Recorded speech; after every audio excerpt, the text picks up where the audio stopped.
আমি সবাইকে আজকে কথা বলবো পুরুষ মানুষের জীবন নিয়ে।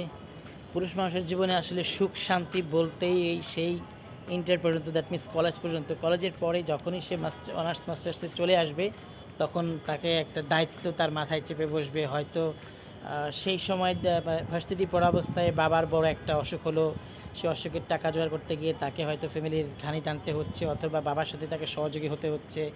সেই থেকে সে যে দায়িত্ব নিল, একদম মৃত্যুর আগ পর্যন্ত তাকে সেই দায়িত্ব বহন করতে হয়।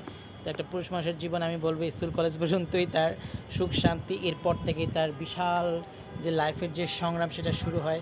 পুরুষের জীবনটা আসলে এরকম যে তার এখানে চোখের জল ফেলার কোনো স্থান নেই। যে পুরুষ কান্নাকাটি করবে তার কোনো মূল্য নেই, দায়িত্বজ্ঞানহীন ধরা হবে তাকে। পুরুষ মানে তাকে কঠোর হতে হবে, হাজারো পরিস্থিতিতে তাকে শক্ত থাকতে হবে, চোখের পানি না ফেলে তাকে জাস্ট সামনের দিকে এগিয়ে যেতে হবে এবং তার লক্ষ্যের কাজ করে যেতে হবে। এবং সে হয় ভাই হিসেবে, হাজব্যান্ড মানে জামাই হিসেবে যেটাকে বলে, স্বামী হিসেবে, তারপর হচ্ছে যে কারো বন্ধু হিসেবে, কারো আত্মীয় হিসেবে, কারো চাচা হিসেবে, কারো মামা হিসেবে তাকে অনেক দায়িত্ব মানে ফুলফিল করতে হয়। কিন্তু দেবার বেলায় তার ভাগ্যে শূন্য।